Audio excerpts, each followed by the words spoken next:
paz de Deus nos abençoe e nos ajude na tarefa que nos coube na noite de hoje para trabalharmos a questão do matrimônio, do divórcio, da mulher, do homem, de todos nós perante os compromissos assumidos antes de reencarnarmos. Nós vamos trazer alguns dados que nos foram trazidos através de pesquisas pelo IBGE. Entre 1984 e 2006, foram registrados 7 milhões de divórcios, com uma média de 580 divórcios por dia. E segundo essa mesma pesquisa, as mulheres lideraram esses pedidos de divórcio. E, de acordo com as pesquisas feitas atualmente, o que elas alegaram para o pedido do divórcio foram vários fatores. A falta de proximidade entre o casal. O homem, como nós sabemos, é um ser que, no geral, nós não estamos condenando nenhum menino da casa, nenhum homem na população. Nós estamos falando de acordo com as pesquisas, de maneira geral. O homem é mais ligado à visualização, ao sexo, ele se estimula mais do que a mulher. O clímax da relação conjugal para ele é o sexo. Para a mulher, não. Para a mulher é mais a emoção, é mais o sentimento, é o que vem antes da relação sexual. É aquele olhar nos olhos, é aquela cumplicidade, é a conversa. Tudo isso é o que estimula mais a mulher. Sendo dois seres tão distintos fisicamente, hormonalmente, o que é que acontece muitas vezes? Há um afastamento quando os dois ainda não têm uma consciência desperta, quando ainda vibram muito no primarismo, quando ainda se deixam envolver muito pelos interesses provisórios, pelos interesses imediatos. Então é uma das causas que fez com que a mulher liderasse esse ranking de pedir o divórcio. O fator financeiro, o gerenciamento do poder aquisitivo do casal. Muitas vezes é o homem que gasta demais, outras vezes a mulher. Não se entendem em relação aos objetivos financeiros que eles têm. A solidão mesmo dentro de um casamento, o isolamento, o afastamento um do outro, vivendo vidas paralelas, mas sendo obrigados a conviver numa mesma casa. Foram alguns dos motivos mais alegados para que houvesse esse pedido, inclusive a violência. A violência também muito grande, hoje em dia a violência contra a mulher já está muito mais evidenciada. Nós temos aí notícias, antigamente a mulher se escondia, a mulher calava, hoje em dia não. Hoje em dia é muito mais fácil ela relatar, ela fazer um BO de que foi agredida, de que foi violada em seus direitos pelo companheiro. Esse é o quadro que nós estamos vendo. Só que nós precisamos analisar este quadro. As pessoas não querem mais casar. As pessoas não querem mais compromissos umas com as outras para não terem o trabalho de conviver juntas, de terem que compreender, de terem que aturar, de terem que suportar uns aos outros. Está sendo muito fácil descasar hoje em dia. O que é que a doutrina espírita nos fala sobre isto? Isso é um quadro que todos nós estamos vendo, estamos constatando. Ninguém falou, nós estamos observando no nosso dia a dia. Os nossos colegas, os nossos amigos, grande parte descasados ou em vias de se separarem. Muitos casamentos, mesmo o segundo, o terceiro, não duram em função das discórdias que há entre os casais. O que é que a doutrina espírita nos fala sobre isso? E a doutrina espírita pode nos ajudar nos nossos relacionamentos?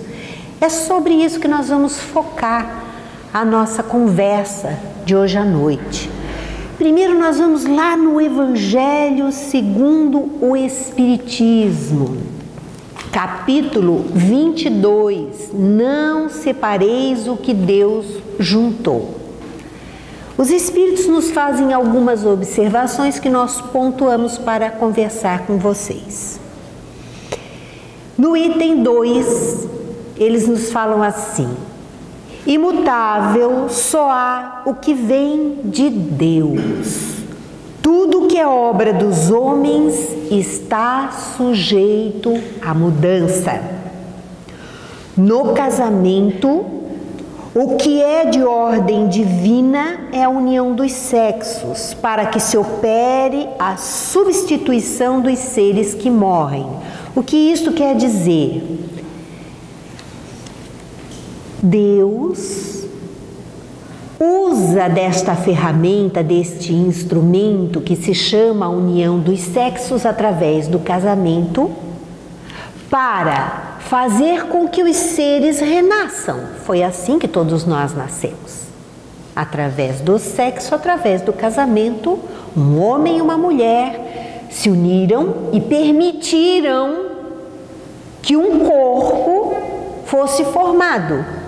Dessa forma que nós pudéssemos nos ligar a este corpo em formação e reencarnarmos. Este é o processo que nós vemos, é o processo físico. Mas nós não podemos esquecer que antes desse processo físico, antes de reencarnarmos, houve no plano espiritual toda uma preparação.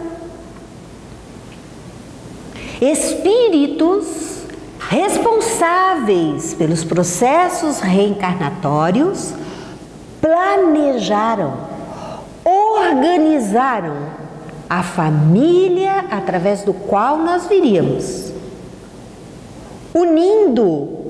reunindo os espíritos com os quais tínhamos algumas dificuldades ou algumas simpatias, para que fosse feito aqui na Terra essa reunião.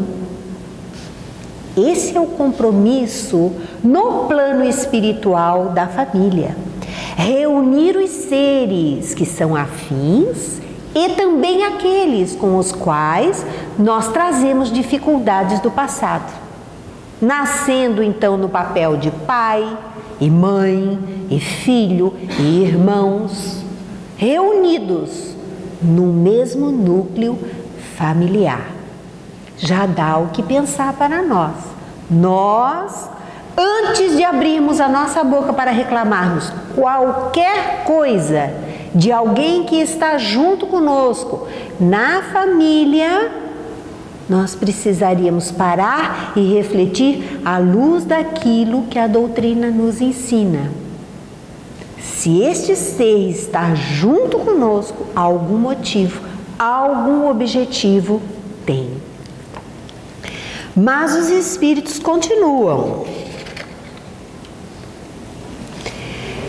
Na união dos sexos, a par da lei divina material comum a todos os seres vivos, porque o sexo está presente na relação dos animais também.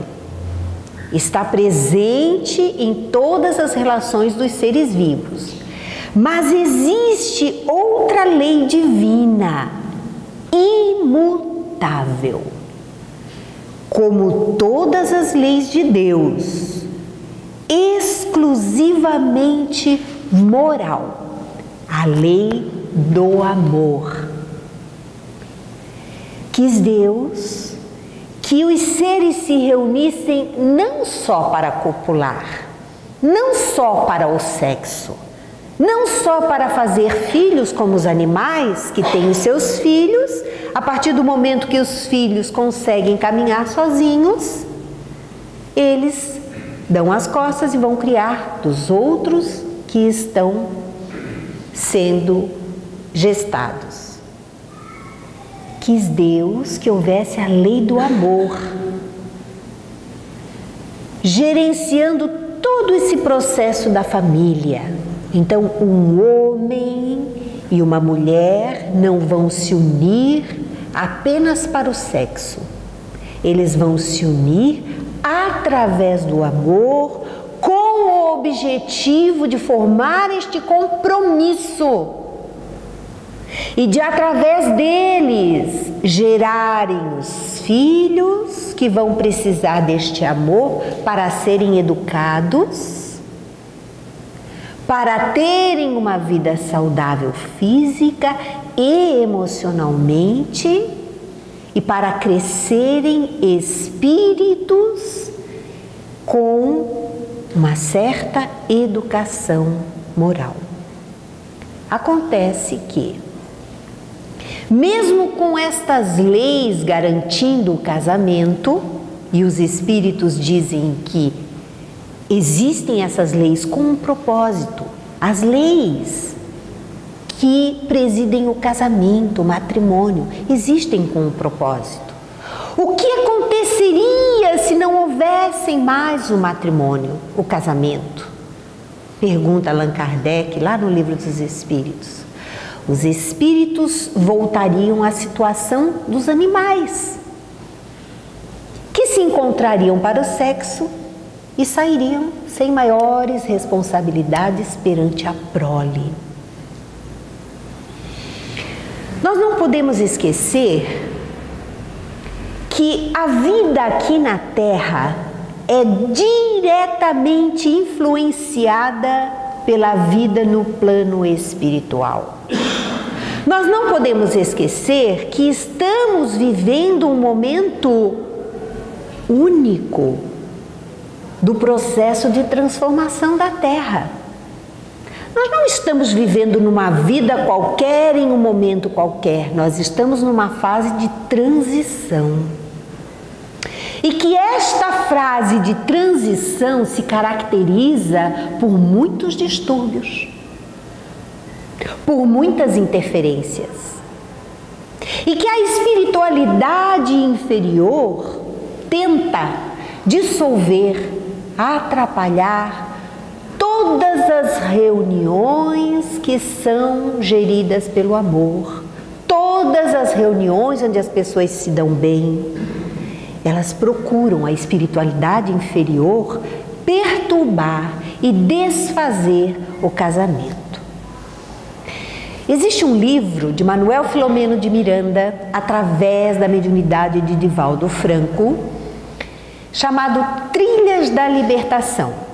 Os livros de Manuel Filomeno de Miranda são maravilhosos para todos nós que temos os nossos processos de desordem, de desequilíbrio espiritual, processos obsessivos, processos de mágoa, de tristeza, de angústias, de aflições. Estes livros, eles nos contam tantas histórias que acontecem no plano espiritual, que nos faz ficarmos mais vigilantes em relação às nossas atitudes aqui na Terra enquanto encarnados. Neste livro Trilhas da Libertação, Manuel Filomeno de Miranda, ele vai com um grupo trabalhar em benefício dos participantes de uma casa espírita que estão sofrendo um assédio espiritual tremendo. E conta-nos o orientador desse grupo que existia no mundo espiritual um determinado grupo de espíritos inferiores, uma turba de espíritos que tinha um chefe. E que este grupo estava agindo e interferindo diretamente na casa espírita. Só que este chefe do grupo conseguiu, porque tinha uma mãe muito dedicada, ele conseguiu ser resgatado pelo plano espiritual superior. E esta turba de espíritos ficou sem chefe. Eles fizeram uma reunião para procurar um chefe entre as entidades mais perversas da Terra, que passaram, que encarnaram na Terra e que fizeram calamidades enquanto estavam aqui vivos. E houve um dentre eles que se sobressaiu e que foi eleito, um descendente de Gengis Khan, um ser que onde ele passava havia destruição e morte, que não tinha sensibilidade, que estava muito fechado no seu ódio, na sua raiva contra o Cristo. E esses espíritos ficaram com muita raiva porque o seu chefe fora resgatado por uma equipe em nome de Jesus que eles chamavam o Cordeiro. E eles tinham muito ódio de Jesus. E todo o trabalho deles era contra o que o mestre estava fazendo. Esse novo chefe teve então ideias de como fazer para prejudicar e atrapalhar os trabalhadores espíritas. E nesta assembleia ele expôs as suas ideias. Em primeiro lugar, eles iriam disseminar a loucura pela sexualidade. Os seres seriam tão estimulados pela sexualidade que iriam ficar transtornados, iriam ficar insaciados, iriam fazer loucuras, acabar com os lares, com as relações, estragando as amizades previamente combinadas. Tudo isso eles iriam fazer e iriam conseguir então o assédio, a fascinação sobre aqueles que estavam encarnados. Iriam estimular também o desejo pelo poder, para que as pessoas ficassem loucas para terem o poder de mando, para se sobressaírem. Estimular o poder pelo dinheiro, pelas necessidades materiais, para que saíssem pelo mundo trabalhando, buscando para terem a posse das coisas cada vez mais. E assim eles combinaram. Isso foi há algumas décadas atrás. Se nós pararmos hoje para pensar no que o mundo está passando, nós vamos ver que muitas dessas ações não ficaram restritas só a este grupo, que isso se tornou o grande objetivo da espiritualidade inferior: disseminar a loucura, disseminar o ódio, o orgulho, a ambição, a vaidade, a intriga, a perfídia nos vários relacionamentos, inclusive no casamento. Porque na medida que um casamento se desfaz, aquele núcleo fica desestruturado. E dizem-nos os espíritos, neste livrinho SOS Família, de Joana de Ângeles, todos os livros de Joana de Ângeles trabalham as nossas questões íntimas, não apenas em relação à família, mas as nossas questões individuais, porque a família é composta de cada um de nós. Dizem-nos os espíritos que nós nos tornamos responsáveis por todos aqueles que vieram para compartilhar do nosso núcleo familiar. E se um casamento é desfeito e as pessoas sofrem porque estão de coração partido, porque não se conformaram, porque estão desestruturados de alguma maneira, essas pessoas que promoveram a separação serão responsáveis por toda a dor, por todo o sofrimento que os outros terão. Filhos que caem na droga, filhos que enlouquecem, seres que se suicidam porque foram largados, porque foram deixados. Nós, se ficarmos só com a opinião material, o que é que a sociedade nos diz? É claro que nós temos que procurar a nossa felicidade, a nossa satisfação, o nosso prazer. Não somos obrigados a ficar com ninguém. A doutrina espírita nos diz que sim. Nós não somos obrigados a ficar com ninguém. A doutrina espírita não nos proíbe nada, muito menos o divórcio. Aquilo que já está separado é preferível que se separe legalmente para que a pessoa tenha paz e prossiga na sua caminhada. Mas a doutrina espírita também nos ensina que tudo aquilo que nós semeamos, nós colhemos. E que somos responsáveis, sim, pela dor, pelo sofrimento que geramos ao outro. E que mais tarde, mais lúcidos, mais amadurecidos espiritualmente, pediremos para retornar, para refazermos a nossa caminhada junto àqueles que deixamos para trás.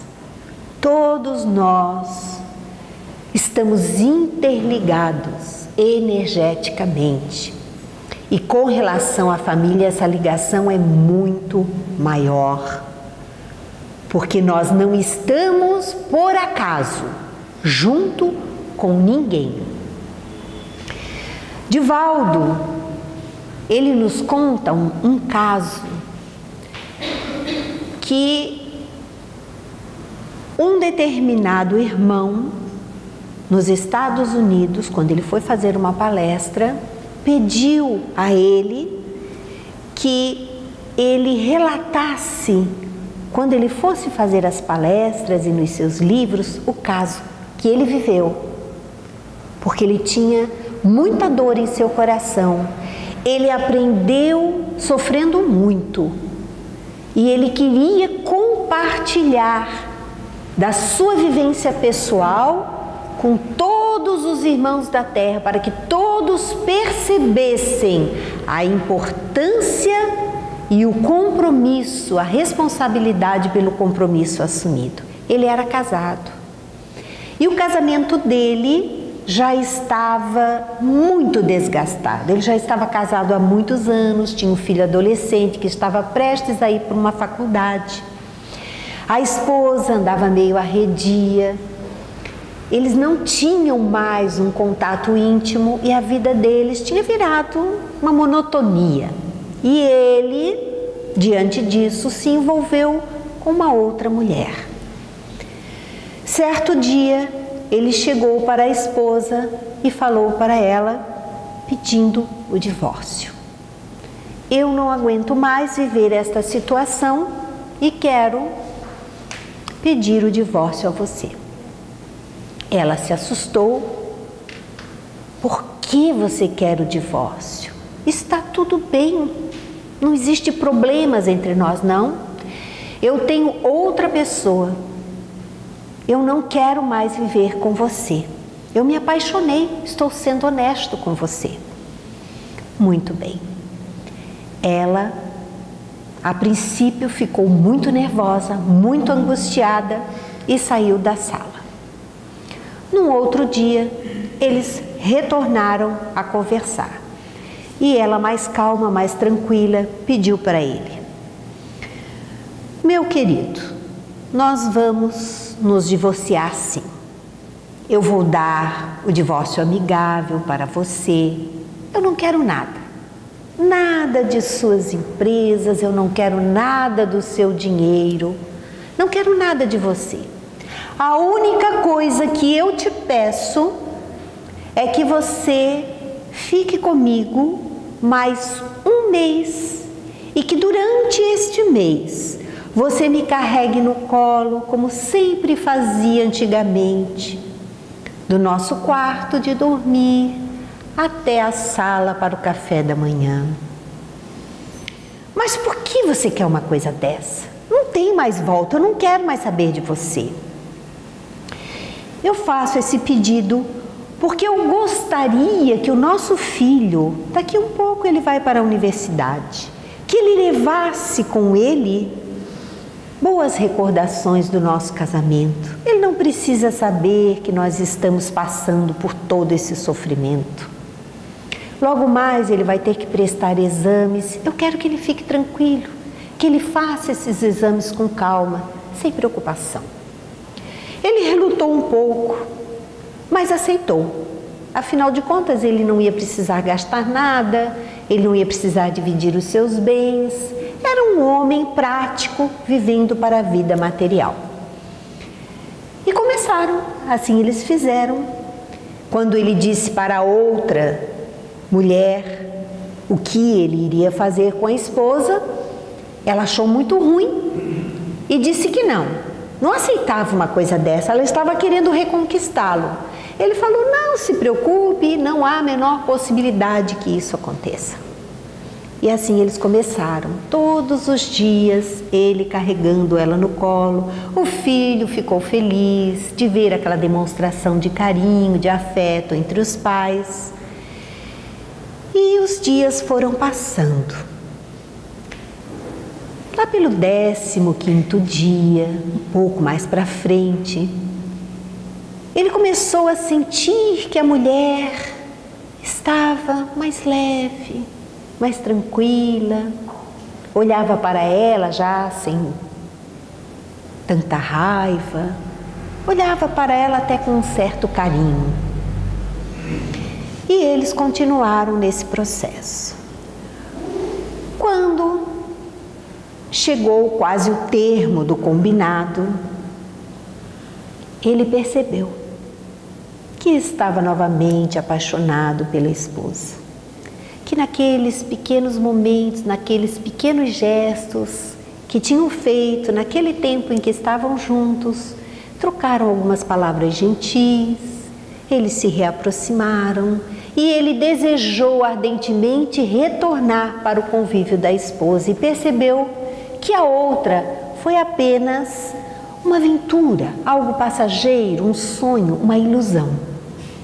Ele chegou para a amante e disse para ela que não iria continuar, que aquela aventura tinha acabado, que ele iria retornar porque descobriu que estava apaixonado pela esposa ainda.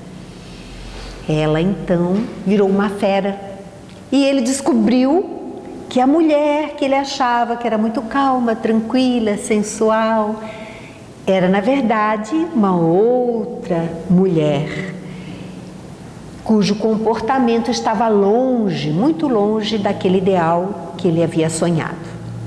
Antes de ir para casa, passou numa floricultura, comprou flores, fez um cartão, que iria carregá-la no colo para sempre, um cartão amoroso dizendo que a amava. Quando ele chegou em casa, estava tudo escuro, percebeu que ela estava deitada certamente, em repouso. Chegou pé ante pé na cama, sentou-se na cama, ela estava deitada de costas. Quando ele sentou com o peso do corpo dele, o corpo dela se virou e ele percebeu que ela estava morta, que ela havia desencarnado.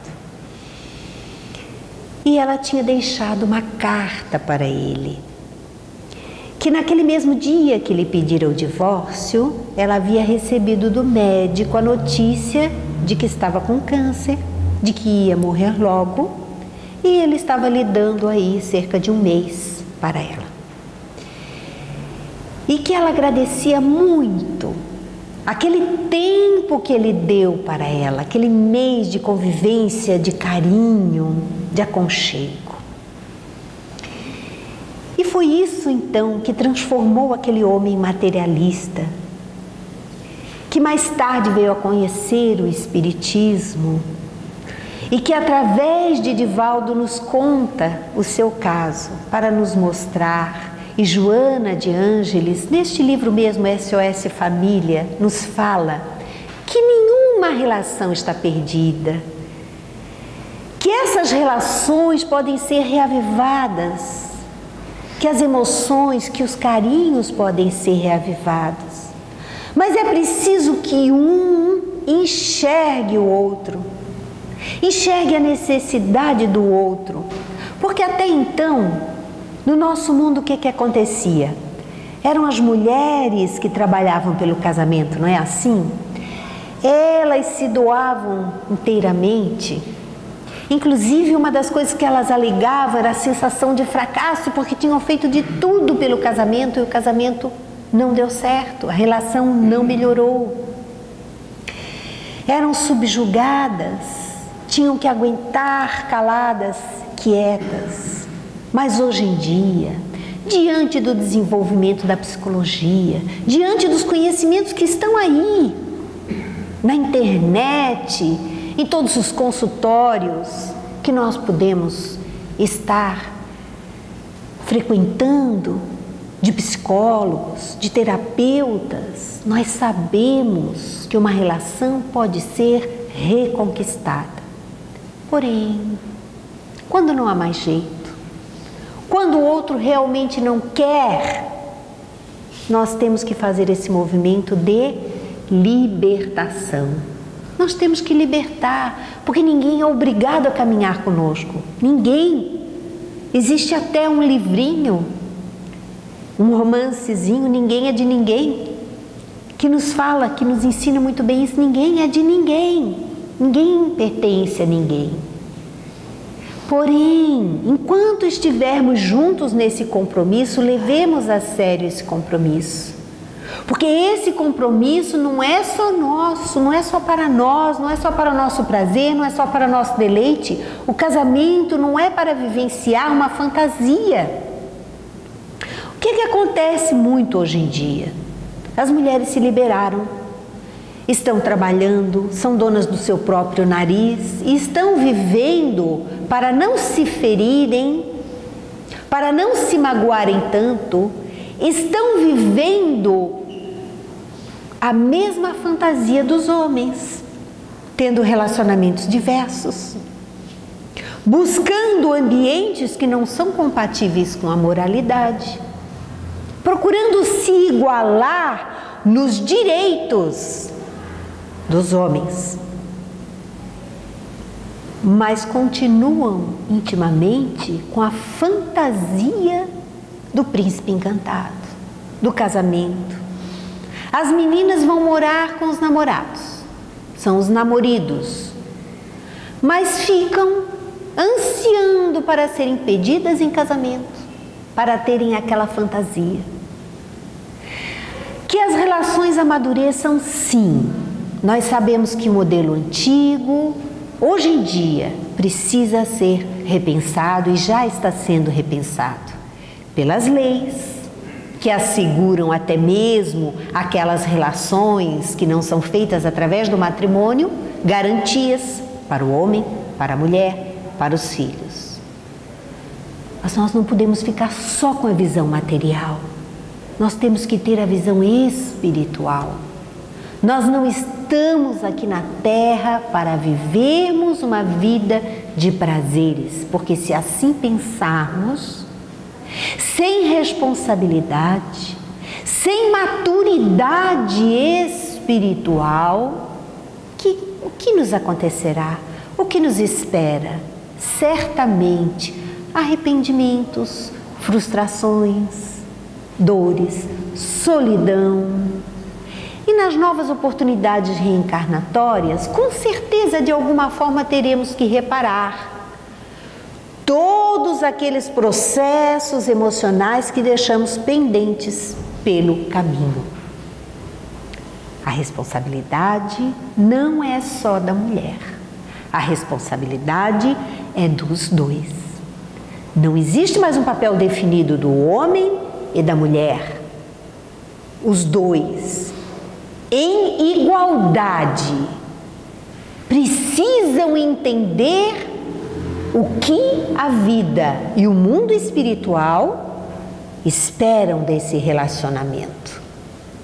Daí a importância do espiritismo nas nossas vidas, assim como de todas as religiões, porque também em outras pesquisas aparece que as pessoas que têm religião têm uma tendência a terem os seus relacionamentos mais duradouros. Por quê? A religião nos traz maturidade, compreensão, resignação, renúncia. Não existe libertação sem renúncia. Cada um de nós passa por dores e sofrimentos. Cada um de nós gostaria de ser amado. Cada um de nós gostaria de viver um amor pleno nessa vida, independente da idade. Cada um de nós quer ter pessoas ao seu lado. Ninguém quer sofrer, principalmente essas interferências espirituais, que são os processos obsessivos, as influências, que nós atraímos pela nossa maneira de pensar. Porque antes da separação, relembrando, antes da separação física, houve a separação mental e emocional. E é neste momento em que as coisas estão ainda no âmbito do pensamento que nós temos oportunidade de mudar o foco, de acabar com essas interferências espirituais, de nos tratar, de olhar o outro com outros olhos, de fazer ao outro aquilo que eu gostaria que me fizesse, de perceber-se e perceber o outro. E assim a doutrina espírita nos ajuda, porque ela nos dá todas essas ferramentas, todos esses instrumentos, sem contar o que nós recebemos aqui, num momento como este, num momento de verdadeiro tratamento espiritual. Quando nós entramos na casa espírita, ainda que durante o dia, não tem passe, não tem atividade, não tem doutrina, mas nós entramos na casa ansiosos, com o coração pesado e ficamos sentadinhos, pensando na vida, orando, nós já estamos recebendo o tratamento espiritual dessas equipes que estão sempre a postos para nos receber. Mas e nós? Estamos percebendo esses movimentos? Estamos nos percebendo e percebendo as nossas vidas? Cabe a cada um refletir. O que é feito daquilo que pensamos? O que é feito daquilo que estamos fazendo, daquilo que estamos plantando, daquilo que estamos semeando? O que estamos fazendo das nossas vidas? Qual a nossa responsabilidade perante aqueles que estão ao nosso lado? Vamos levar essa reflexão para casa. Vamos pensar um pouquinho mais. Se eu estou sozinho, se eu estou infeliz, se eu estou triste com alguém, vamos refletir o que foi que eu fiz para passar por esse sofrimento. E se eu não lembro, certamente a doutrina me ajuda a refletir sobre isso. Em algum momento eu fiz alguma coisa, porque ninguém passa por nenhuma experiência sem merecer ou sem precisar. Que Deus nos abençoe a todos, meus queridos irmãos. Muito obrigada pela atenção e pelo carinho de todos vocês.